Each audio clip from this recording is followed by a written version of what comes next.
A striking new proof in quantum computational complexity might best be understood with a playful thought experiment. Run a bath, then dump a bunch of floating bar magnets into the water. Each magnet will flip its orientation back and forth, trying to align with its neighbors. It will push and pull on the other magnets and get pushed and pulled in return. Now try to answer this. What will be the system's final arrangement? This problem and others like it, it turns out, are impossibly complicated. With anything more than a few hundred magnets, computer simulations would take a preposterous amount of time to spit out the answer. Now make those magnets quantum, individual atoms subject to the Byzantine rules of the quantum world. As you might guess, the problem gets even harder. The interactions become more complicated, said Henry Ewan of Columbia University. There's a more complicated constraint on when two neighboring quantum magnets are happy. These simple-seeming systems have provided exceptional insights into the limits of computation in both the classical and quantum versions. In the case of classical or non-quantum systems, a landmark theorem from computer science takes us further. Called the PCP theorem for probabilistically checkable proof, it says that not only is the final state of the magnets or aspects related to it incredibly difficult to compute, but so are many of the steps leading up to it. The complexity of the situation is even more drastic, in other words, with the final state surrounded by a zone of mysteriousness. Another version of the PCP theorem, not yet proved, specifically deals with the quantum case. Computer scientists suspect that the quantum PCP conjecture is true, and proving it would change our understanding of the complexity of quantum problems. It's considered arguably the most important open problem in quantum computational complexity theory. But so far, it's remained unreachable. 9 years ago, two researchers identified an intermediate goal to help us get there. They came up with a simpler hypothesis, known as the no-low-energy trivial state conjecture, which would have to be true if the quantum PCP conjecture is true. Proving it wouldn't necessarily make it any easier to prove the quantum PCP conjecture, but it would resolve some of its most intriguing questions. Then last month, in a paper posted to the scientific preprint site arcs4.org, 3 computer scientists proved the NLTS conjecture. The result has striking implications for computer science and quantum physics. It's very exciting, said Dorit Aharonov of the Hebrew University of Jerusalem.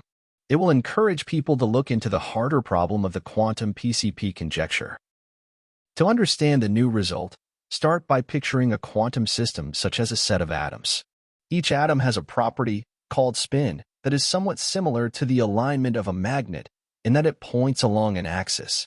But unlike a magnet's alignment, an atom's spin can be in a state that's a simultaneous mixture of different directions, a phenomenon known as superposition.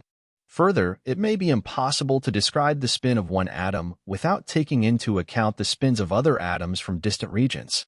When this happens, those interrelated atoms are said to be in a state of quantum entanglement. Entanglement is remarkable, but also fragile and easily disrupted by thermal interactions. The more heat in a system, the harder it is to entangle it. Now imagine cooling down a bunch of atoms until they approach absolute zero. As the system gets cooler and the patterns of entanglement become more stable, its energy decreases.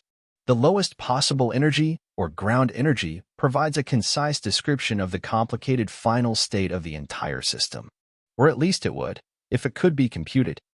Beginning in the late 1990s, researchers discovered that for certain systems, this ground energy could never be computed in any reasonable time frame.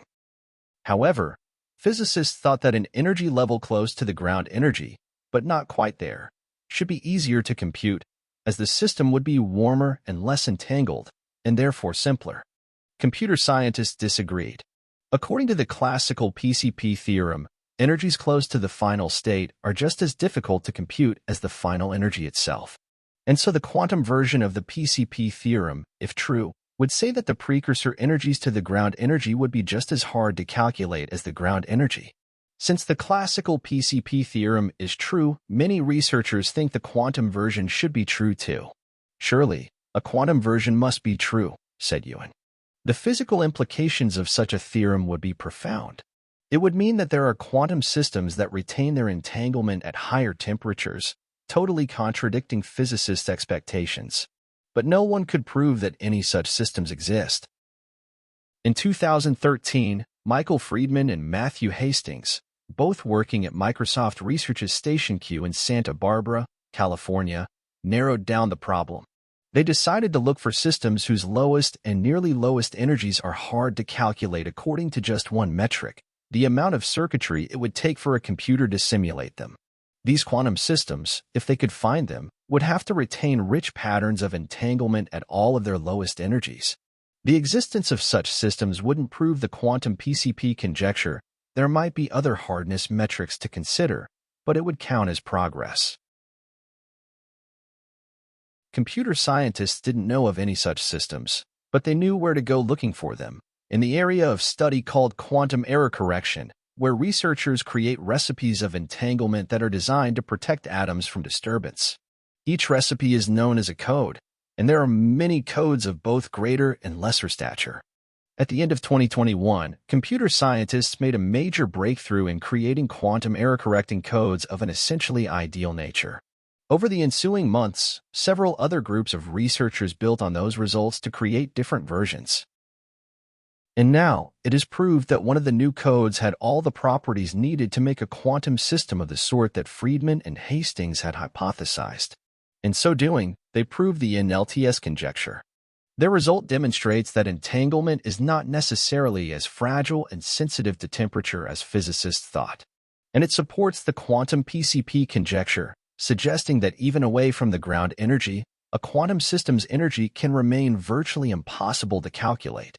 It tells us that the thing that seemed unlikely to be true is true, said Isaac Kim of the University of California, Davis. Albeit in some very weird system.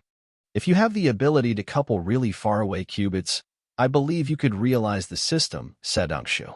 But there's another journey to take to really go to the low-energy spectrum. Added Brookman, maybe there is some part of the universe which is NLTS. I don't know.